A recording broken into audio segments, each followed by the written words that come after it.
I am Reed. I am 27, just an average dude. I've made tons of money mistakes in my 20s, and now I want to share everything I've learned to help you take control of your finances and your life. All right, let me tell you something that has been on my mind for a while now, and I think a lot of you might be able to relate. You know how when you first start getting into personal finance and trying to get your life together, you see all these guys online talking about how to make money, right? And you scroll through YouTube or Instagram or TikTok, and there's two kinds of people. There's the ones who are just chill, they relax, they don't T-flash anything in your face, they talk about building financial freedom for their family and being at peace and living life on their own terms. And then there is the other kind. The ones who come at you like, hey, you should listen to me because I made this much money this year, and look at my car, and look at my watch, and look at my penthouse, and I am way richer than you, so shut up and take my advice. And I gotta be honest, when I was younger, I used to look up to those guys. I used to think, man, if I could just get what they got, I'd be set, I'd be happy. I'd have made it. But here is the thing I've learned after years of making my own money mistakes and actually being around the stuff that these guys flex online. It is not going to make you happy. And I am not just saying that to sound deep or philosophical.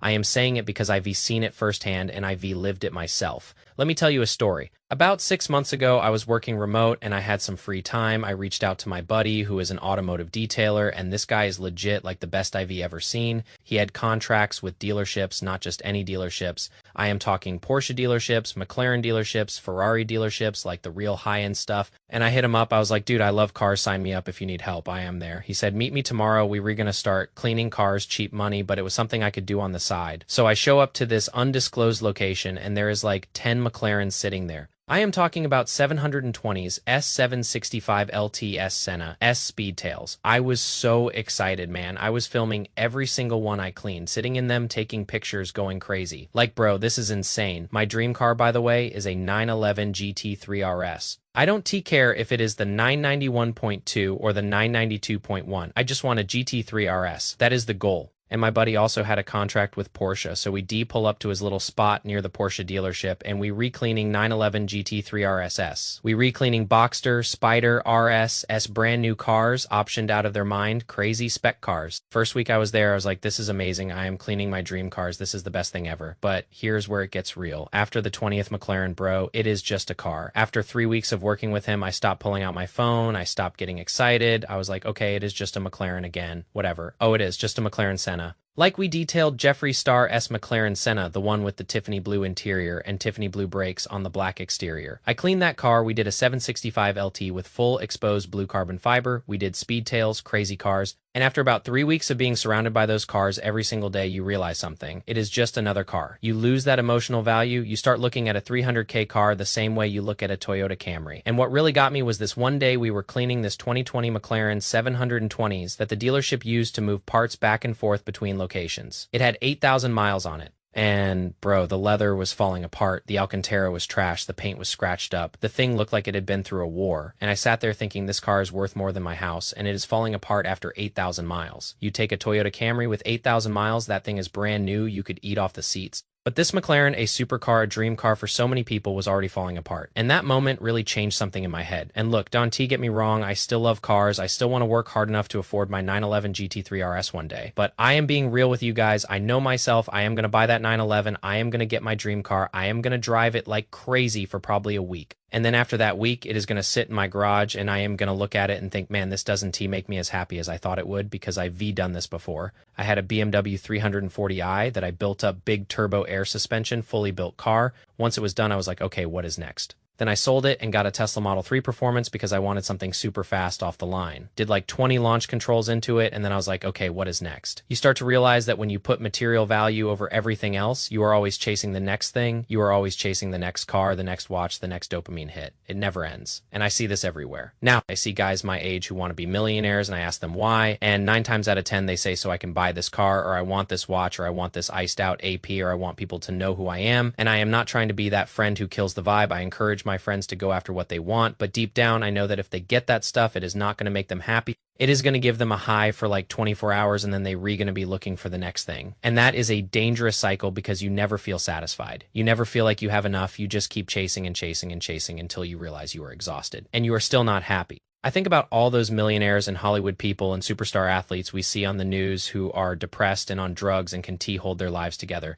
And people look at them and say, how can they be depressed? They have everything. But it is because they put the wrong things first. They built their foundation on material stuff. And that is not something you can build a real life on. That is like building a house on sand. It looks good for a minute, but eventually it is going to crumble. So I started asking myself a different question. Instead of what do I want to buy, I started asking what actually makes me feel good, what makes me happy outside of stuff. And I realized it is the simple things, getting stronger physically, mentally, emotionally, solving problems. Working for a company that appreciates me and challenges me with new work every day, traveling and creating new experiences. Sitting in my backyard under the sun by the pool, just chilling family, knowing that I can provide for the people I love. That is what actually makes me happy. Not the cars, not the watches, not the shoes. I am a huge sneakerhead, by the way. I have like 50 pairs of shoes on my shopping list right now. But I know that if I bought all those shoes tomorrow, they just gonna sit in my room. I can only wear one pair at a time. They not gonna make me happy for more than a few days. And I think this is something a lot of people in our age group need to hear, because we constantly being sold this idea that more stuff equals more happiness. Social media is full of people flexing their supercars and their watches and their houses, and you only see the 10-minute highlight reel. You don't see the other 23 hours and 50 minutes of their day. You don't see the stress, the anxiety, the emptiness that comes with chasing material things. You just see the shiny object and you think that is the answer, but it is not.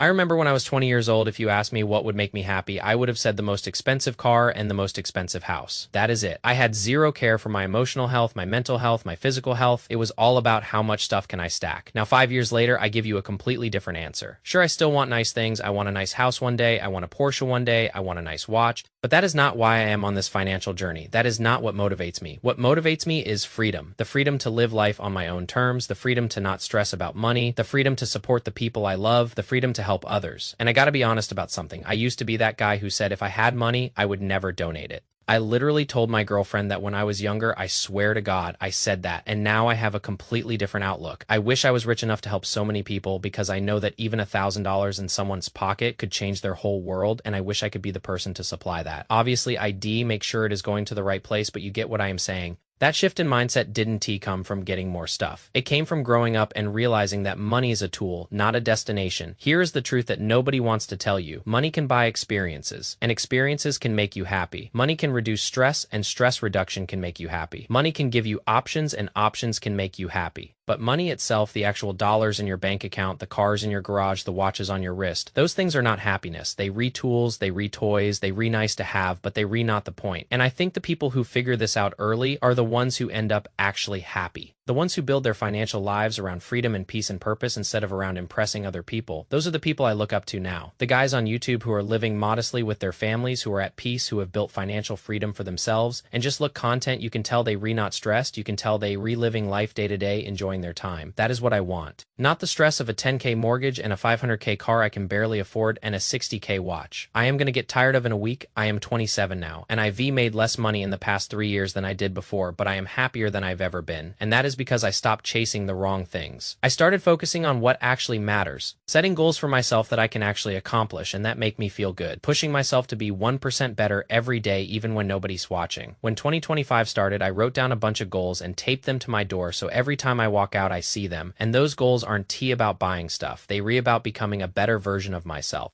So if you are watching this and you are in your 20s and you feel like you are stuck in that cycle of wanting more and more and never being satisfied, I hope this hits home for you. Sit down with yourself and really think about why you want money. Daydream about the car you want or the watch you want. Picture yourself in it, and then ask yourself when you lay your head down on that pillow at night, are you really going to be happy? Because I know myself. I will own a 911 GT3 RS one day. That is my goal. But I can also tell you right now, it is not going to make me happy for more than a week. It is going to give me that instant gratification of I did it. I worked my ass off and now I have my dream car. But after a month, I am probably just going to look at it and think, hey, it is just a car. Same with the watch, same with the shoes, same with everything. The stuff that actually lasts, the stuff that actually makes you happy is internal. It is the relationships you build, the person you become, the peace you find, the freedom you create for yourself. That is what this whole financial journey should be about. Not stacking material wins, but stacking internal ones, becoming a better person every single day, building a life that actually feels full instead of just looking full to people on the outside. Anyway, I kind of went on a rant there, so I apologize, but I hope some of you can take value out of this. If you